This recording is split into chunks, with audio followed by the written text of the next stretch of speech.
From every strand on the line of your reel, to the rods, to the anglers, to the lures on the end of your hook, let's talk about those big bass here on Co-Angler's Corner with your hosts, Rob Welch and John Stoudinger.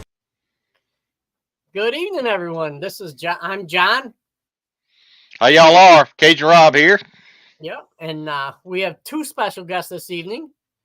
The LBAA winners from, I believe, Toledo Bend. They're going to be joining us. Cheryl Bowden and who's the other one? Pam Hawarda. I think I said that right. All right. my accent's kind of bad, but Pam's a great girl. Y'all gonna enjoy her. She's got a lot of info on co-angling, so y'all tune in. Yes, we'll be bringing them on momentarily. And they're both your winners from last weekend's Toledo Bend, your first event in the LBAA. So it was a great event. I got to tune in a couple of them, so it went really well. All right. Well, I'll bring the winners on. You ready? All right. Let's bring them on. All right. So, welcome to the show, ladies. We appreciate you letting us be on here. It's a privilege. Thank you. Absolutely. Thank you very much. Hey, honor's ours, ladies. Congrats on y'all's win. I know it was hard, and you had some tough conditions, changing conditions, so hats off to you. Thank you. Yes. So, Cheryl, would you mind telling us a little bit about your background in fishing and, I grew up like a lot of folks fishing little ponds out in the country, just, something for entertainment, and didn't really get into bass fishing till I was an adult, and ran into a guy that I used to coach his daughter, and he was a guide on Fort in Palestine, but at the time I wasn't into fishing. I was teaching and coaching, and then after that, got my boat, got my first boat, and took off and fished some club stuff. Fished the former WBFA a few times when it didn't interfere with my teaching. And from there, here we are. Excellent. And we'll bring in Pam and get an introduction with Pam and go from there. And then we'll get into the tournament stuff. Sounds good. All right. Welcome, Pam. Hi, how are you tonight? Doing outstanding. Well. So I got my start in fishing. We used to go with my parents, and we had this little boat, and we used to go bluegill and crappie fishing. And it wasn't until I was at Fort Bragg, North Carolina, I was told about women's fishing organizations. They had one that was located in Northern North Carolina and Virginia. And so that group of ladies invited me to a tournament, which was kind of like the classic for the Bass and Gals. And so I took a week's leave and went down to Lake Seminole for this competition. And oh my gosh, there were so many women and so many, just the weigh-ins and the fish that they were catching. And it was so much fun. And I said, that's exactly what I want to do when I grow up. Unfortunately, I was already grown up. And so I was in the Army, and I had to wait until I got out of the Army. And I saw the LBAA. They were located, I believe it was for their classic, up in Dallas and at the Bass Pro Shop. And we stayed for the weigh-in. And I was hooked from that point forward. I knew that that's what I wanted to do. I knew that I just needed to join that organization. So I talked to Secret, and that happened, I think it was in 2015, I believe. And I've been a part of LBAA ever since. And I love it. It has just given me exactly what I need. Awesome. I love fishing. Outstanding. Yes. All right.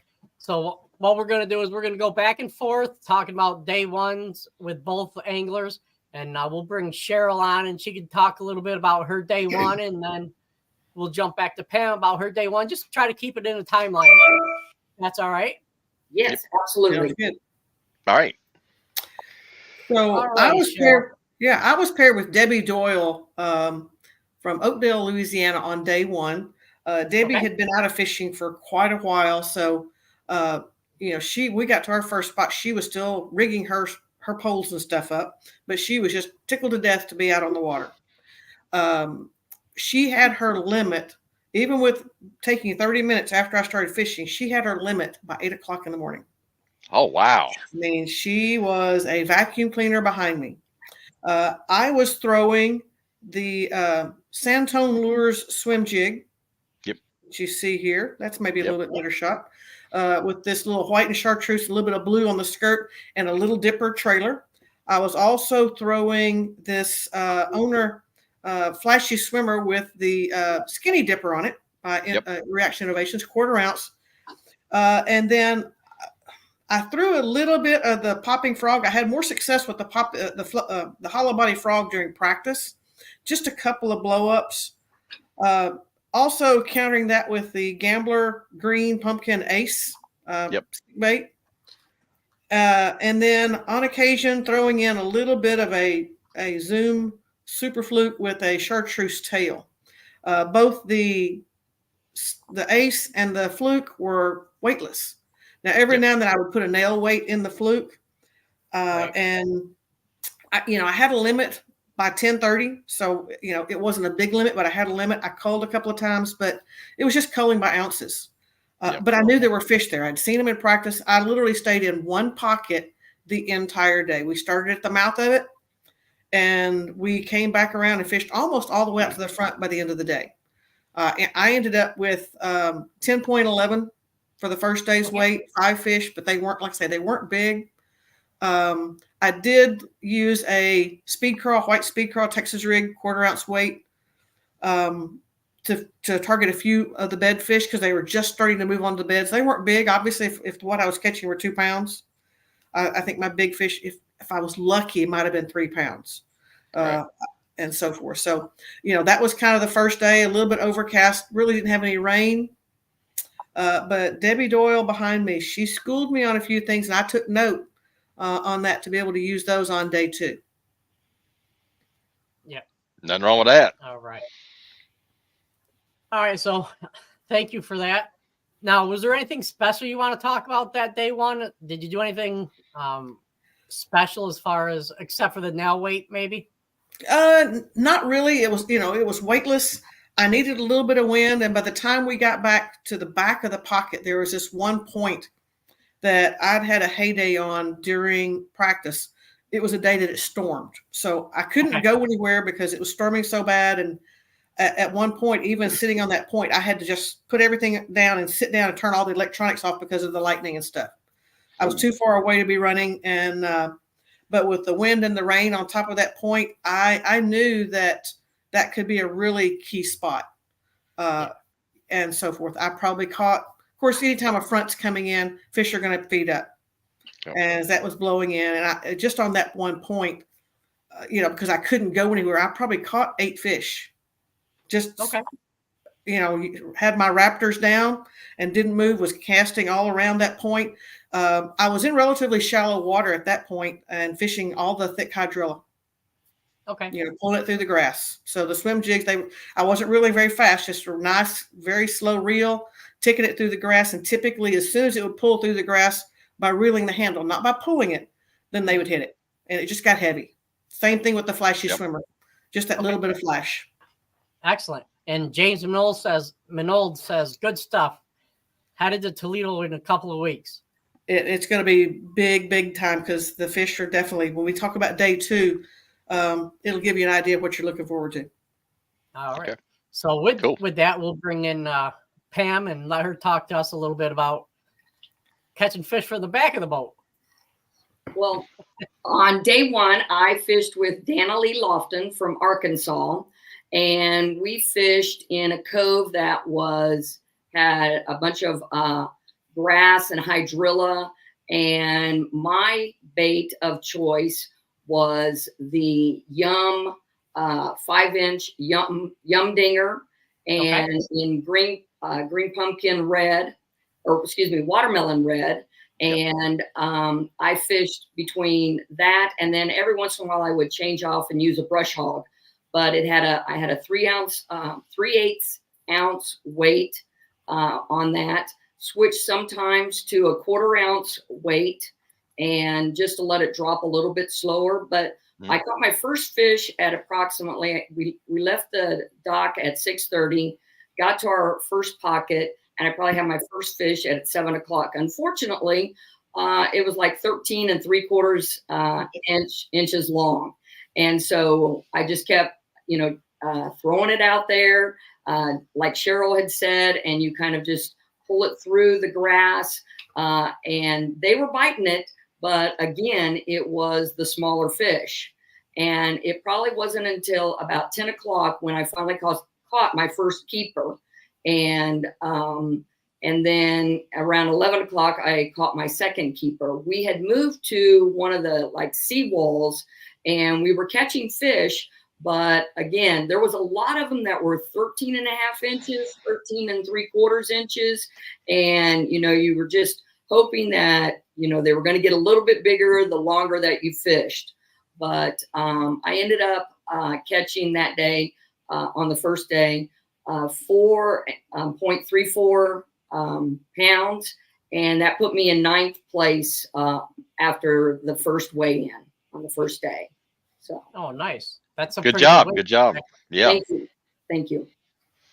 All right. Now, question for you on that. When your weights for the brush hog and stuff, did you use lead or tungsten, or don't you think it mattered? No, I use tungsten. When I first started, I was using lead, but I found that I really like the tungsten much better. It just seems to work better for me, and so that's what I've become accustomed to. Okay. Outstanding. Well, thank you for a great rundown on day one, ladies. And we'll bring Cheryl back up and let her talk about her day 2 and go from there. Day 2, I happened to be boat number 1 going out. It was about a 15-minute run from the Fin and Feather Resort up to the pocket I was fishing. I chose to go back to the same pocket because I already knew we had storms coming in during the day, and I knew where I could, I couldn't get out of the storm, but I could at least get back into some ditches where I wasn't the tallest thing out there. And Pam reminded me of something. There were this little bitty, it's not a grass, it was I don't really know what to call it. It has these little green leaves. It's almost like a little tiny lily pad, but it's not what it. The leaves are about the size of your thumbnail. Yep. And so there were mats of those. So what I found was, as the time progressed, that there was sand behind that. And then those pads, those little lilies or whatever they were there. And then mixed in all that was that hydrilla, and then the hydrilla was thick growing out. And then you got to the points where there were drop-offs. And I'd isolated in that particular pocket that I was in that there were places where there were these little small points where I might be sitting in 19 feet of water, but at the same time, it's not even a boat length, and there's all that grass. So the second day, one of the changes that I made, I'm still fishing this Zoom Super Fluke with the chartreuse tail. But what I did was I did a split shot. So I put a split shot. I think it was a number 3/0, about 14 to 16 inches above the fluke. No weight. Casting it in up against the shore and letting it sit. And that was the predominant bait for the day. That again in the sand tone swim jig with the little dipper. The skinny dipper, excuse me, and then didn't catch near as many on the flashy swimmer that day with the skinny dipper, but it still caught a few. I never threw the ace that day. I didn't need to. As a matter of fact, I found that I caught my biggest fish, which was about 4.5. Actually, it was 4.98. I caught that one. I cast that split shot rig up. We had gotten into a cut. and I'd cast it up, and we heard a rumble of thunder. And so I just let it sit there, pulled out my phone to see if I could get the weather map to come up. And I'm like, well, it's not coming up very fast. So I stuffed it in my pocket, raised up, and the fish was there. Oh, hey. That's how slow you had to fish. Yep. And that was one of the things that Debbie Doyle on day one was doing. She was throwing that little split shot rig.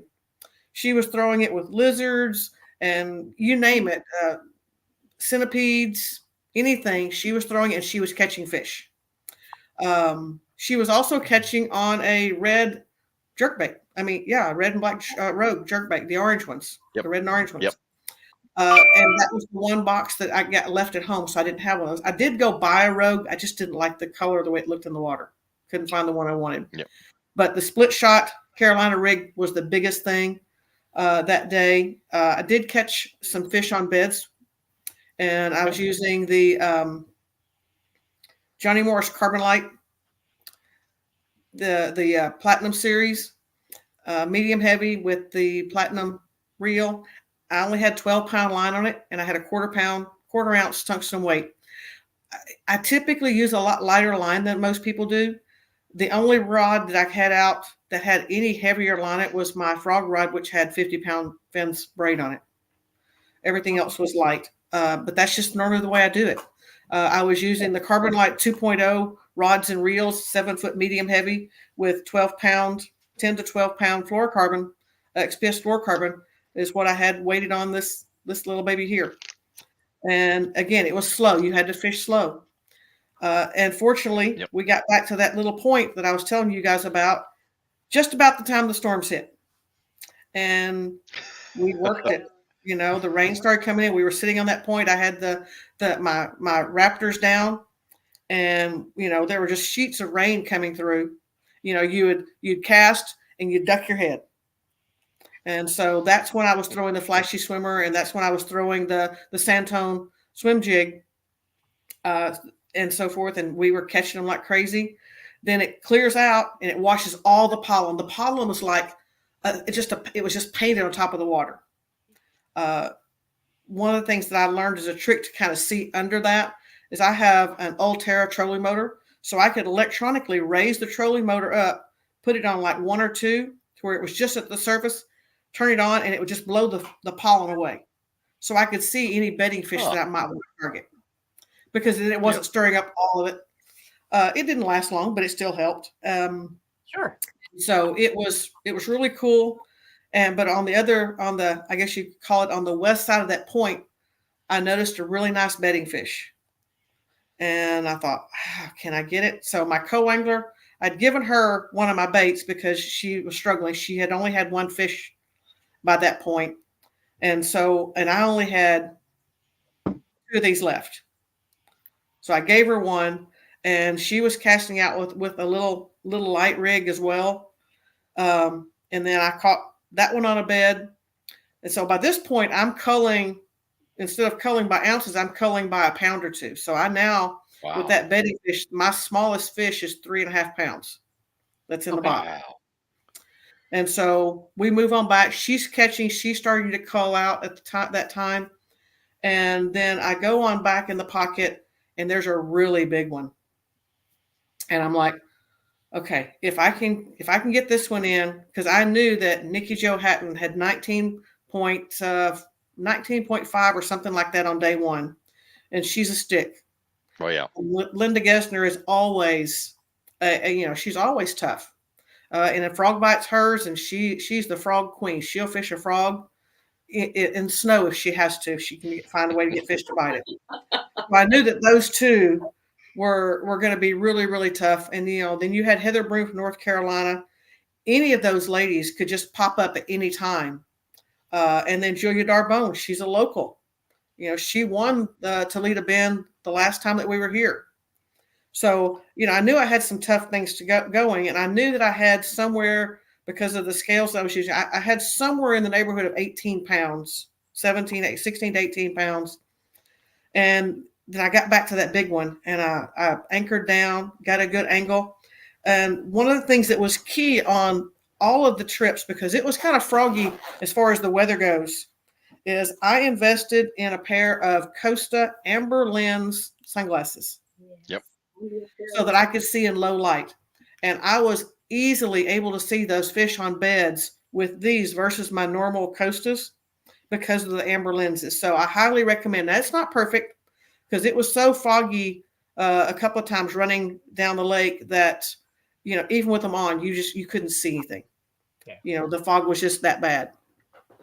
But it allowed me to see that big fish. And so I'm fishing for it and so forth. And Diana's casting out because she's got plenty of flat right there to cast to. Right. And all of a sudden she yells net. So I hit the button and I pull out some line. I run back. I've got my rod up like this. I click engage it. And I've got the net in my right hand. And I'm leaning over and I'm netting her fish. And my rod goes down.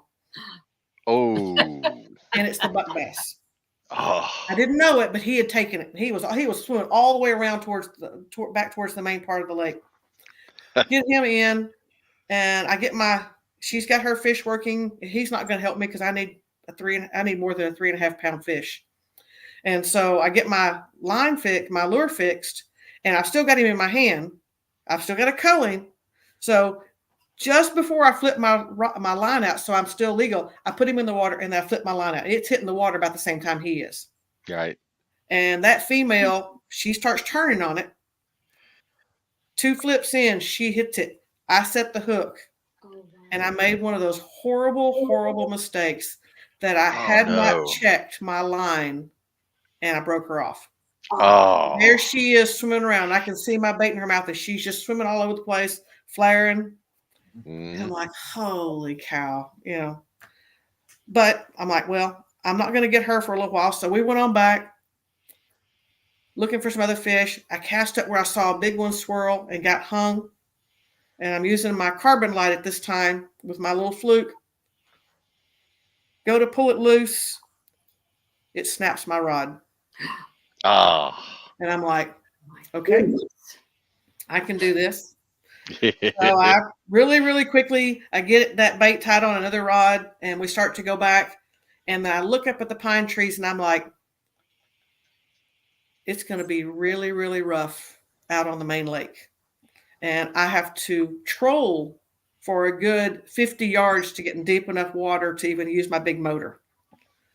So I put it on high. I'm like, I don't have time for that big fish. And I'm going, I hope 16 to 18 pounds is enough. And so we troll really fast out. I get the big motor down. And what should have been a 15-minute run because of the waves was 45 minutes to get back. Ooh. There were 3-foot swells out on the lake. And the big, about every 5th wave, you get the big ones. Well, there was a 4 and a 5 footer every 5th wave. Dang. So it took a long time to get back. But I was fortunate. 19 pounds was what I brought back to the scales. Gave me a final weight of 29.11. And I could hear him tell Linda Gesner, you need 14 pounds to take the lead. And she only had, I think, 11 or 12. But Nikki Jo Hatton was the last one to weigh in. Oh. And so I was like, okay, we'll see. And bless her heart, she had not had a good day. She is an offshore fisherman. She uses her forward-facing sonar. And she'd had a really bad tumble. I don't know if it was how early it was in the day or whatever, but we're all dressed up in our rain gear. She's got her boots on, all this sort of stuff, and a wave took her over the side of her boat, and everything filled up, and she fell off on the downwind side of the boat. Oh, so she grabs the gunnel and she's able to hold on a little bit, but then as the waves come up, it pushes her under, and her co-angler Susie Hearn almost did not go with her that day because she was in that bad storm in Joplin and was like, I don't want no part of a storm. Well, Susie is a certified lifeguard. Yeah. And at one point, Nikki Jo said, I couldn't reach the gunnel of the boat. And I'm like, I'm done. I'm gone. They'll be pulling me out of the lake and sending me home to my family. Susie runs up there, grabs her by the hoodie, drags her around to the back of the boat, And Nikki Joe's still, she's like, you can never get me in this boat. And the next thing Nikki Joe knew, she was up on the boat. Wow. She was only at 8 feet of water when all this happened, but she's only 4'9". Yep. Yes. So it's still way over her head. But had Susie chosen not to go that day, Nikki Joe wouldn't be here today. Yeah, she'd been in trouble. So it's a great thing. I feel bad because I know that she's a very good angler, but I'm so thrilled that she's still here. But it's also a lesson to all of us. Wear those life jackets. Get an inflatable when those rough conditions are out there and you're fishing. Nikki Jo said, I've been in some ugly things before, but that one, I thought I was done. And so, I was blessed that, I was able to finish in first place. Dana Lee Lofton, I believe, was who you fished with on day one, right, Pam? Yes. Yes. She came in third. Linda Gesner had another solid frog bag in second place. And I was able to fortunately jump from sixth all the way up to first. And it was just a great way to start this year. But it was also a deal where I made sure I'm horrible when I'm practicing or in the tournament about not changing baits enough. Yep. And during practice, I bet I tried 15 different rods and baits to try to figure out the bite. And even on the first day of the tournament, I used 9 different rods. And it wasn't until the second day that I narrowed it down, and I still had 8 rods on the deck, that I narrowed it down to those key ones that I used the predominant part of the day. And so it was fun, had a blast. I was so happy that Travis and Craig and those guys took over running the tour. Secret and I did it for 13 years, and you just can't fish and run it and do fishing justice. Yeah. And then, again, I had 2 great co-anglers. I had Debbie Doyle from Louisiana on day 1 and Diana Ebelhawk from Indiana on day 2, and had a blast both days. So, I see hat on backwards there. I don't know your real name, but thank you so very much. I appreciate it. So you're heading down to Toledo Bend. That fellow was talking about heading down there in a couple of weeks. They are going to be on the beds. I was up just north of Indian Mound, but I was not all the way up in Lowe's. And so the big ones were moving in on day 2. And so you're there in 2 weeks. Keep on moving down there. There were reports of a lot of bedding fish starting to move up in 6 Mile. So, that's pretty much the summary for me. Awesome. Thank you very much. I actually saw that story on Nikki Joe's Facebook page about her falling in. So, yeah, truly blessed. Yes, we are. Yes, we are. Very blessed. We all I think we all take for granted that that allows us to do that, but we don't understand the safety precautions that we need to take with that. Yes. Very much so. Definitely. I know we've all had incidents where, like with me with the Costa glasses, I won't wear another brand because of that. Yep. So all right, Pam, you ready? I don't know. Let's see here. Okay. I'm sure you are. I'm sure I am too. As I ended day 1, I was in 9th place, and my partner on the second day was Heather Broom, and she was in 3rd place on the pro side. And he told me that we were going to be fishing shallow, and that's where we went. We went into a cove, and where I caught my first fish, and it was early, and it was the right size, in fact. So I was very excited about that. So we kept fishing, and we were getting some shorts, and so she decided that we were going to go to a different cove. And when we got over there to that cove, she started fishing with a different bait than she was fishing with earlier. And I thought to myself, well, she's fishing with this. Maybe I need to change, because I had continued fishing with my Texas rig, Yum Worm, and I had caught my first fish with that. And so I thought about changing to something like what she was fishing with. And in the back of my head, I heard this little bird that was telling me, and this little bird happened to be Sherry Jacks, who said at one of our other tournaments that as a co-angler, the best thing that you can do for yourself is to fish something different than what the pro is fishing. So I had that thought in my head, and I'm like, okay, I'm going to stick with what I've been doing. You know, it brought me, you know, fish in yesterday. I've already caught one fish. So she's fishing, Heather's fishing with her a different bait, a buzz bait. And I decided, you know, I was going to stick with my Cinco or my yum worm. And so I was fishing in the grass, and I was using a 1/4 ounce weight because I wanted it to drop slower. Yep. And because I just didn't like I felt that the 3/8 was dropping a little too fast. And with the grass and everything, I wanted it to be able to, you know, work itself down. And so we were fishing in the grass. And then all of a sudden I got this huge bite, and you couldn't see the fish, or I couldn't see the fish. And I liked Cheryl's idea of those Costa glasses. I wear Costa glasses, but I don't have that color that she was talking about. And so I couldn't see the fish, but I could feel it. And Heather's got the net, and she's very calm and collective. And she says, don't yank on it.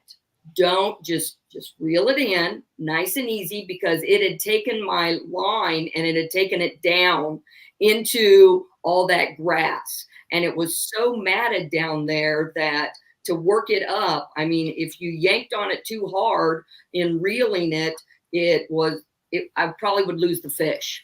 Yep. And so she kept me calm, and she said, you know, just reel it in nice and slow. I'm coming to it. So she was taking the trolling motor over and going through the grass to try that we could locate this fish. And we finally located it, and still couldn't see how big it was. And so she says, just keep reeling it slow. Then all of a sudden she saw it, and she slightly puts the net down in the water, and then she brings it up to the surface. And I was just blown away. I mean, I had never caught a fish that big. I was excited, but I didn't want. I've done this before at one of our tournaments in Caddo, where I was so excited about the fish that I caught that I screamed like I was Mike Iaconelli or something. I was so excited, you know, and then it was like, oh my gosh, what am I doing? I'm screaming, and now somebody's going to know that I've caught fish over here. Well, I didn't want to do that, and I didn't want to. We were in that pocket by ourselves, and so I didn't even take the time. I took it off the hook, and I didn't even take the time to weigh it or anything. I just took it and I put it in the live well.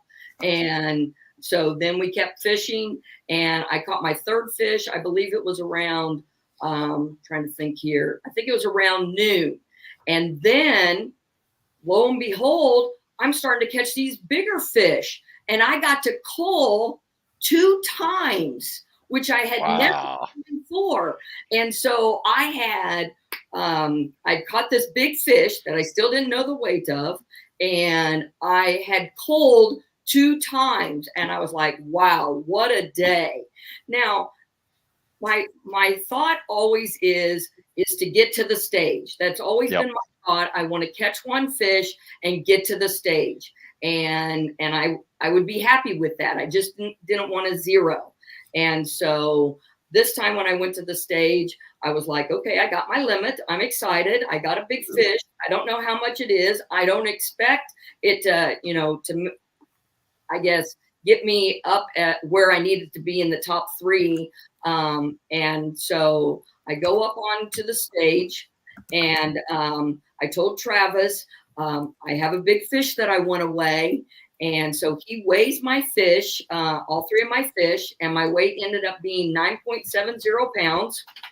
And I know, that's what I said. Wow. Holy for 3 fish. For 3 fish. Yeah. For 3 fish was my weight.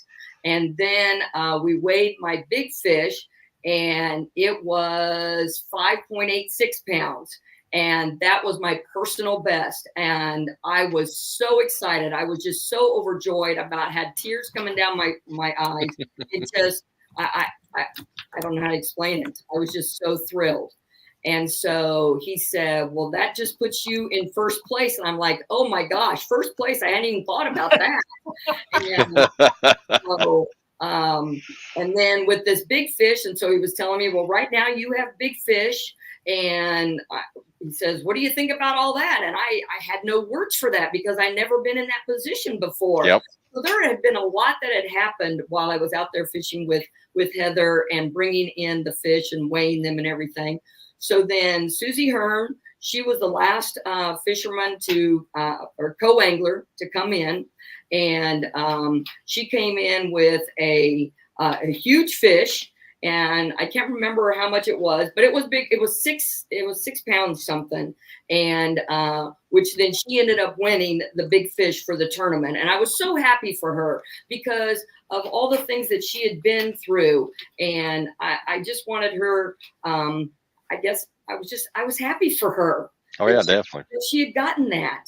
And then at the end, when they announced the winners, I ended up coming in first, which coming from 9th all the way up to 1st, it was just, I mean, I had not even thought about it. And I was just so overjoyed. And I still am overjoyed. And doing this podcast is just, I love LBAA and I love what Travis and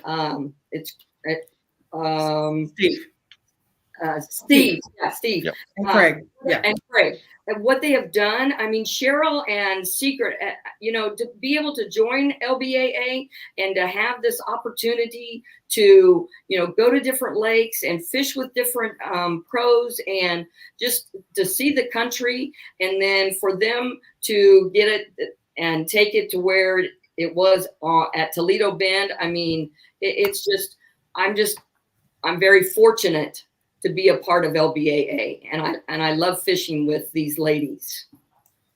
Yes. Well, outstanding. Yes, great job. While you two ladies were talking about this, I just want to go back on a couple comments. Guy Cromp says, awesome job, ladies. James Minold, congratulations, ladies. Nice job. Carly Jo Prevet, congratulations, ladies. Yes. She's the youngest one that fished with us. Yes. Oh, awesome. She's great. She's great. Yes. How about that? Yeah. She watches the show. She's actually going to be our guest in a couple weeks, I believe. Good for her. Fantastic. Yes. So we need more young fishermen like her to be a part of this. And I'm so glad to have met her and her family, and for her to be a part of this. That was so awesome. And then she took off right after the tournament and went home to be in another tournament, she said. So I'm not sure what she did, but I just, oh, wow. She is going to be awesome. Yes. Oh, sorry. So great to be so young, isn't it? It is. It is. It is. And again, I joined this later in life, and these young anglers, I hope we get more of them involved in the LBAA so that we can take it to another level. And I mean, someday when we're like 100, we're going to have to retire, and we're going to need those like her to be to take it to another level. Yes, absolutely. Absolutely. Yeah. Carly Jo says, thank you, Pam. I'm going to be fishing until I'm 100, I think. So at least that to make up for starting later in life. There you go. There you go. All right. Hey, optimism. You have to be optimistic. Absolutely. Yeah, so that's important. And one of the things that Pam brought up in her thing is important to remember.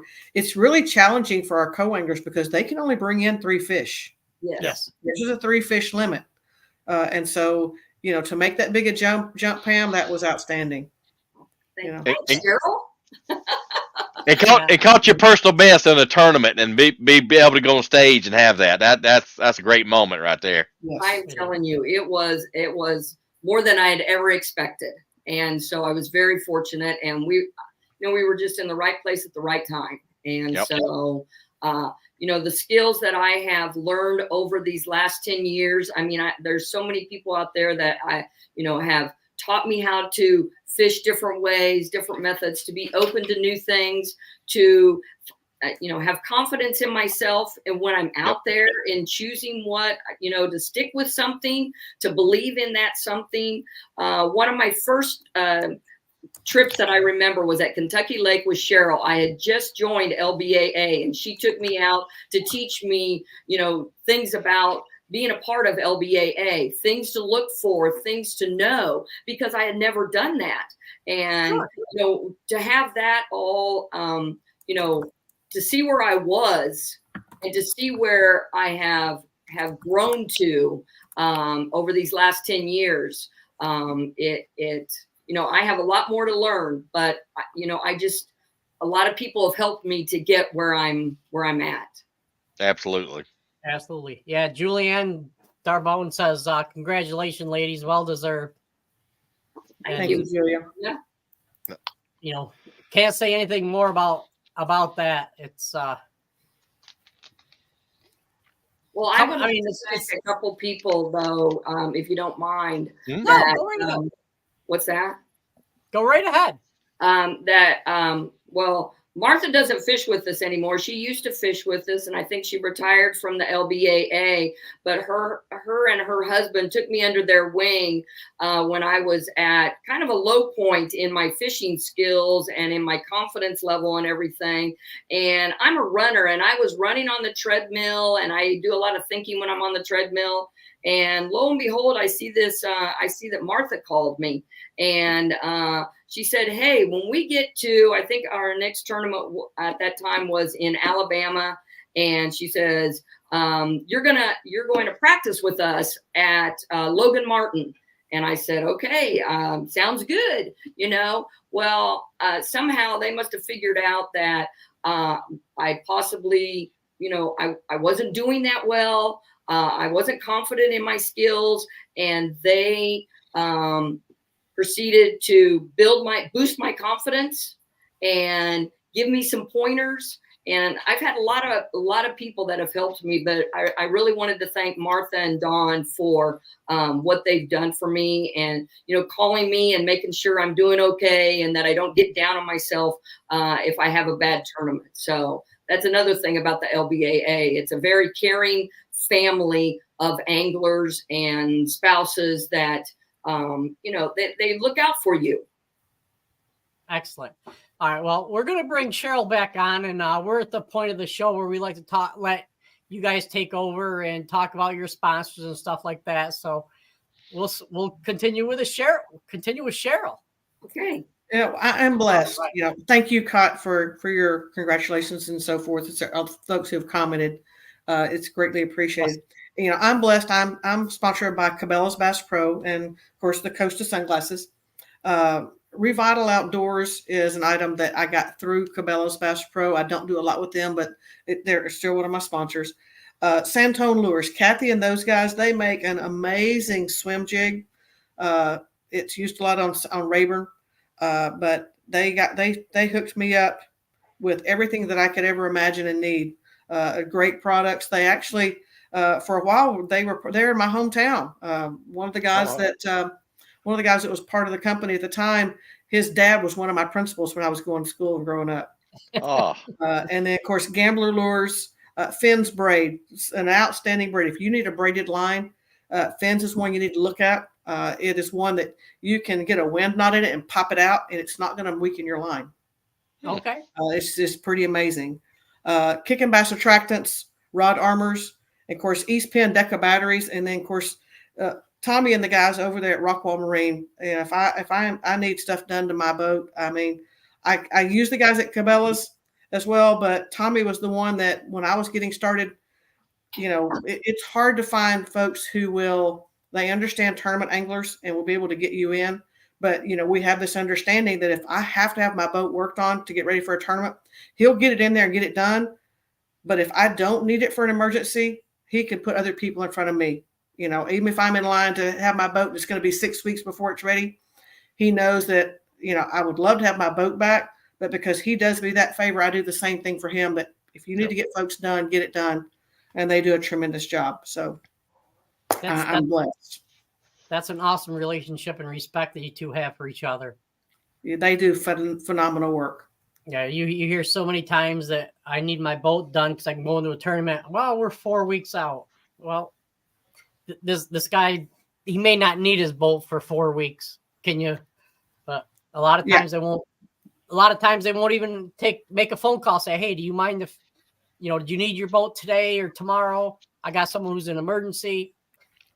Yeah, Tommy does a great job. I mean, they have worked with me on stuff. I send a lot of business their direction. They run, it's a Bass Cat dealership, but they do the Mercury motors. And so when I had to have a new trailer for my Triton, so my Triton is a 2006.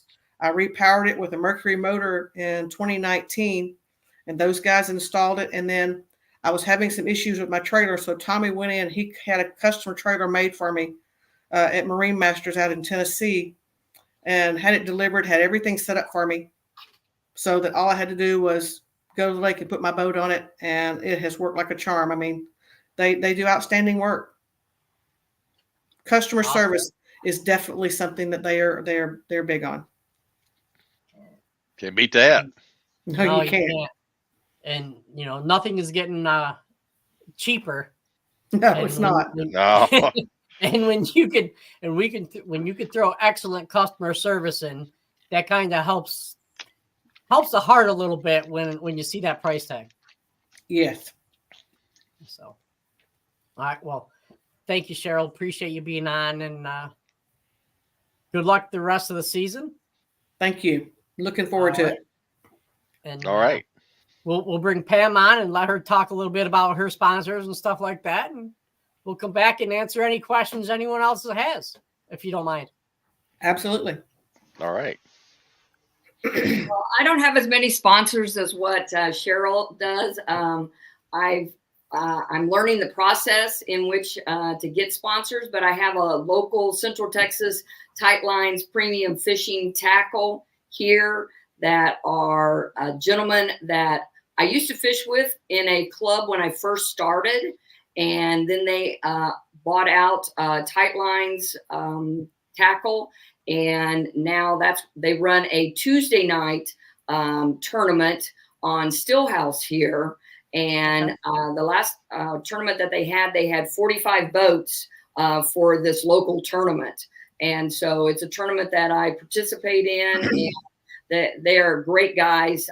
They will help you with anything. They helped me when I first got started on how to put, line on my rods and lures to use. And I can go in there with any question and they'll answer it for me.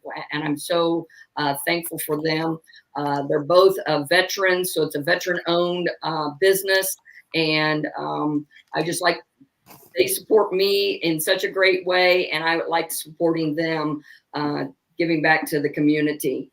I also use Six Gill Rod and Reels, a company that's out of, I believe it's up in Dallas, the Dallas area, but they had this reel rod and reel that was very important to me, and this is what I caught my fish on. It's called the Military Support Series, and they had all of the different branches of the military, and they made them all different colors to go with that branch of the military. So being that I retired from the Army, I got the Army color. It's like a brownish color, and the reel is green, and it is this is a 7.3 medium heavy that I used with a 7-to-1 arrival reel. And it, like I said, it's what I caught all my fish on. I was very excited. It took a while to get this because I believe they had some manufacturing issues, but they got that all fixed. And I just want to throw them out there that they are a great company. They take care of me. I've broken rods before and sent it back to them. And, all I had to pay for was the shipping. And so I tried to boat flip a fish that I probably shouldn't have tried to boat flip, and it snapped my rod. And I had to take pictures of it, and they immediately sent me back a new rod. So I was very happy about that. But right now, that's the 2 companies that are my sponsors, and hopefully someday I'll have a few more sponsors. Sure. Oh, I'm sure you will. I'm sure you will. All right. So thank you, ladies, for coming on. We appreciate it. And once again, congratulations to you. Thank you. Thank you very much for having me on. I mean, this is an honor. Very much so. Well, it's an honor for us, Yeah, definitely. We try to schedule our shows out, and so we don't have any crunches. And so I talked to Travis. Travis and I were talking about it, and we're like, well, how about we do a show with the winners? And that's gonna be it. We're gonna try to do that every time. That'd be awesome. We appreciate that. Thank you in advance. Fantastic. Yeah, we really enjoyed it, ladies. A great time with you guys. A great show. Well, thank you so much. I greatly appreciate it. It was nice meeting you. Nice to meet you guys. Now, Rob, do you have any questions for these ladies? No, just congrats. And hopefully, if everything goes right, I might be down for your June event on Gunnersville, hopefully. So hopefully I can meet you guys in person and cheer you on. That'd be awesome. That'd be awesome. Thank you very much, Rob. That would be awesome. Please find me, and so I know so I meet you in person. Yeah, definitely. You're welcome, Jen. Yeah. Oh, so there's the question. What's my favorite lake to fish? Oh, I like Ray Roberts, and I like, as far as my hometown goes, Lake Bob Sandlin. Okay. Going back in East Texas, Lake Bob Sandlin's a good one. How about you, Pam? What's your favorite lake to fish? Well, I'd have to say that Toledo Bend, since I did so well on this. Can't blame you there. But before that, I love Sam Rayburn, and I like. Let me think here. What is it? Oh, I like Caddo. I really liked Caddo. Caddo was a fun lake to fish. Another one of your competitors, Pam Horn, loves Caddo as well. Yep. Yep. So, do you have any bucket lakes you'd like to fish? Oh, that's a good question. At one point I probably had a bunch, but I think Dale Hollow in Tennessee, because it's known for some giant smallmouth. Going there next Saturday. Oh, I envy you. Sarah, you need to come further north for giant smallmouth. Well, I've heard St. Clair's great for giant smallmouth. Oh yeah. Those would be 2 that I would love to target smallmouth for a change versus the others. Yep. They're fun. On my bucket list is Okeechobee. Yep. I really want to go there and fish that. And then second would have to be any of the lakes up in the Northeast that they have those huge smallmouth. And I would oh my gosh, when I watch Bassmasters or MLF when they're up in the Northeast, I mean those smallmouth they're just huge compared to what we have down here. We have smallmouth, at least in Stillhouse or Belton, but not like they have up in the Northeast. So what you need to do is just fill your live well with gobies, bring them down. I'll take that into consideration. If there's any conservation people out there, I'm only joking. Yes. Somebody commented that they were going to be going to Caddo in June. Carry your bug spray.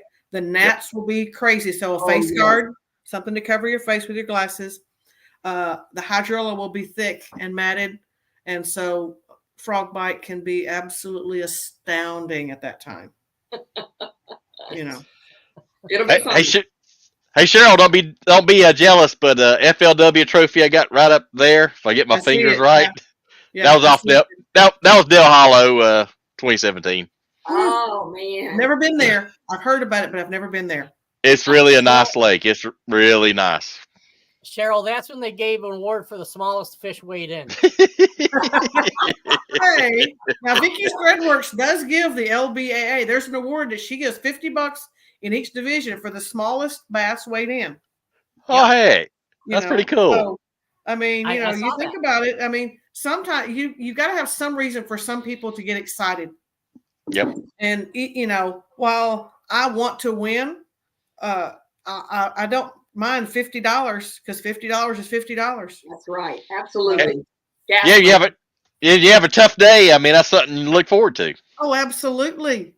Absolutely. $50 for, and then we have Joey Ridgel Septic System that they do our septic and sanitation. They do our Big Bass Awards for Pro and Co. So, we've got some folks that support us, and Clutch, it's great. I believe Clutch Swim Baits does something for you as well, yes. Right? Yes, they do. And I'm not as familiar now that Travis and Craig are running it as I am with the folks before. Sure.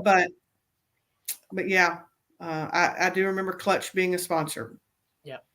Yeah. And Rick Amato, he's from up in my area, and now he's down in Florida. He says St. Lawrence area you need to come up to. Yeah, I've heard that too. Big smallmouth. Oh yeah, definitely. And I'm truly blessed with my fishing where I'm at. I'm in central New York. I live 10 minutes from Cuga Lake, an hour and a half from St. Lawrence River, 4 hours from Lake Champlain, 45 minutes from Oneida Lake. However, we only get like 5 months to fish. True. Yes. True. And Pam, I'm not sure how far you are, but I'm only like an hour and a half, probably like 2 hours from Lake Fork, which so many people want to go fish. And I love Lake Fork, but I can catch just as many big bass up at Ray Roberts. Yeah, it's a lot closer. I haven't fished Lake Fork. I like Lake of the Pines though. That I usually do well at Lake of the Pines. Yeah. Jen mentioned earlier that was one of her favorites. That's Lake of the Pines. Lake of the Pines. Yes. Now, let's go to the opposite end of the spectrum. Are there any lakes you don't want to go back to? I'm sure there are, but I'm probably not going to mention them online. I can't think of anything. I mean, I just like fishing so much that it doesn't matter what lake I go to. I just enjoy what it offers. I like being out there on the water. I like seeing the nature. I like listening. I mean, that's what makes fishing so much fun. Absolutely. Is not only catching the fish, but listening to nature. And I mean, we had, what was it, alligators or crocodiles or something? Alligators. Yeah, alligators. There was a little one that was by there, that was by where we were fishing. And all I kept thinking in my head was, I'm looking at you, looking at me, looking at you, because you just want to stay. I mean, and it was a little one. The guys that went past us, they said he was 4 or 5 feet. You ought to see the 10-foot one. And I'm just like, holy moly. And, that's scary. But somebody said, well, if you fall in, you better hurry up and get out because the alligator will get you. And I'm like, well, I sure hope I don't fall. Yeah. See, Jen Nolan put up there. We were definitely out in force one of the days of practice. We probably saw 6 or 8 of them. Wow. And, they were up on top of those mats. I wish I knew what kind of vegetation that was that had those bright green leaves. Right. Right. They were thick. Yeah. Yep. I wish I knew those. But there were alligators on top of those. That's how thick they were. Laying 4 foot. Wow. 4 foot. There are some places those mats were so thick. Craziness. And stuff. So, but it was beautiful. I guess for me, the lakes that I don't like to go to are the ones that are super dangerous and very hard to navigate. And while Toledo Bend has its boat lanes and stuff, I don't consider it to be that hard unless it's the bad weather.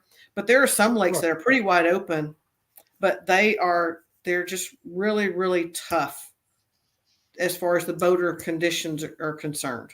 Yeah. And so I don't have to be easy, but I don't want it to be where I have to work twice as hard just to have fun. Yep. Yeah. Exactly. And most people fishing aren't making a living on fishing. Yeah. That is true. All right, guys, again, thank you so much for this wonderful opportunity and for us being able to be on here and promoting women in fishing. And thank you to all the folks who are out there watching and listening. And absolutely, thank you so much. Thank you for your ladies for being on. I do have a question that I like to ask everybody. You better ask that question. Yeah. My wife is a baker, and she likes to know what everybody's favorite homemade cookie is. Snickerdoodle. Did you wow. Snickerdoodle. That both of us said the same thing. Yeah, both at the same time. Yeah, that's pretty funny. And we did not rehearse that, I promise. Nope. Not at all. I didn't even have to think about that. I was just about to ask, is it like high school girls calling each other, hey, I'm wearing orange today. No, my grandmother used to make me snickerdoodles when I was deployed. And she would send boxes of boxes of cookies for me to give to my soldiers. And so, I mean, she would send like 3 boxes of snickerdoodle cookies to Bosnia. And it was, I mean, I've always loved her snickerdoodle cookies. So one of the things I got when she passed away was her snickerdoodle cookie recipe. So, oh, wow. But I love snickerdoodles. Yep. Can't beat that. Not at all. Of all the cookies out there, and you both come up with the same. That's at the same time. At the same time. Yeah. Great minds think alike. Absolutely. So, but hopefully y'all win again and we can interview again, hopefully. That'd be good. I think Snickerdoodle will still be that answer. Yeah, I believe so. Can't go wrong there. Yeah, absolutely. There you go. Now, Pam, now you have an assignment. Okay, what's my assignment? You have to make snickerdoodles for the next tournament and share them with Cheryl. Oh, I can do that. Oh, I would appreciate that. That is no problem with that. I can do that.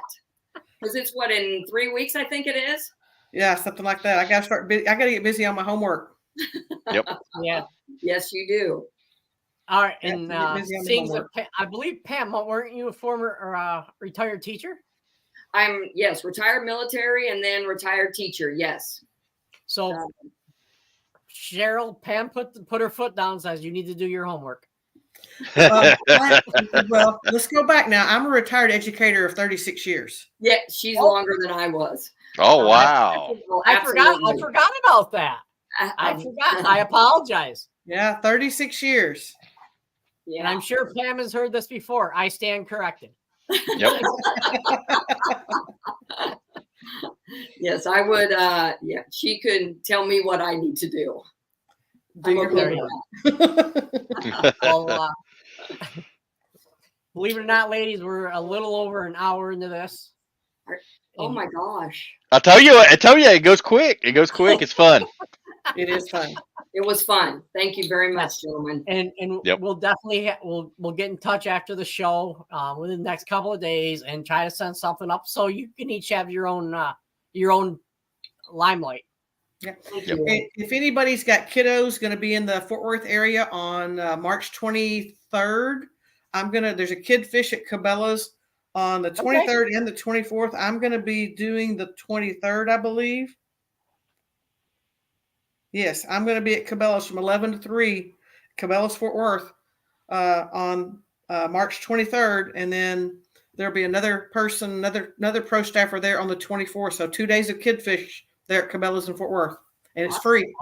Awesome. Great. I love to hear people talk about helping kids fishing. And I know I got a guy up here, Guy Cromp. He was on the show earlier, and he has a program that he does himself, and he gives fishing tackle, rods and reels and everything to kids just to try to get them away from the computers and get them outside. Yeah. So, great program. Yeah. Down here, we've got Albert Talafuse with 4-2 Forever Kid Fishing, and he holds events all over the place. And when the kids walk away, they walk away with a T-shirt, a rod, and a reel, and a little bit of tackle. Yep. Excellent. Outstanding. Love to hear that. Love to hear it. All right. Well, ladies, you two have a great night. Thank you. Once again, congratulations. And Thank you. well, like I said, we'll chat later on and okay, get things going and get you guys set up to be on here again. Sounds good. Definitely. We appreciate you guys. So Looking forward to it. I loved it. This has been awesome. Thank you. Bye. Thank you. All right, see you guys. All right. Bye-bye, guys. All right, All right, see you. Bye. Where'd you go, Rob? I don't know. That was weird. It popped up something weird. I don't know what happened there. I didn't touch anything.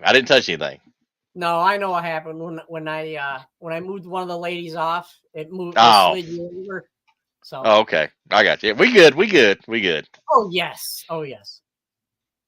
But guys, there's a lot of info on there. I hope everybody had their notepads out. But ladies, well, it was incredible. Basically, Miss Pam went from 9th to 1st. I mean, that's a huge jump. It doesn't sound like much, but when you only weigh 3 fish, that's huge. Yeah, hats off to her. That was great. That's incredible. I mean, Cheryl, I think she was in 6th, wasn't she? Yep. At least she was 6th. So she went from 6th to 1st, and even 5 fish. I mean, Yeah. that got me thinking of like Randy Howell winning the Classic. Yep. Going from like 11th or 12th all the way to 1st. It's like, wow. Yeah, that's huge. But they did good, and they represented well. So hats off to the ladies. They didn't just represent their sponsors well; they represented the LBAA as well. And absolutely. Once again, I want to say thank you to Travis for getting them in touch with us so that we can get them on and talking us and letting us do the show with them. Yeah. And his event went well. Congrats to Travis and the guys. Everything went well. I got to see a couple of, at least one of the weigh-ins, and really went well. They did a good job. Yes. Did a good job. Good show. Nice and smooth. Yep. And I saw Carly Joe standing with Pam Horn, who was their day one partner there in the weigh-in line and stuff like that. That was great to see. That was a special moment for those ladies. Yep. I guarantee you. Both fans of the show, both fans of ours as well. So. Yep. Absolutely. So tomorrow we have Ty Adams Jr. on. He fished the BFLs. He's a co-angler, of course.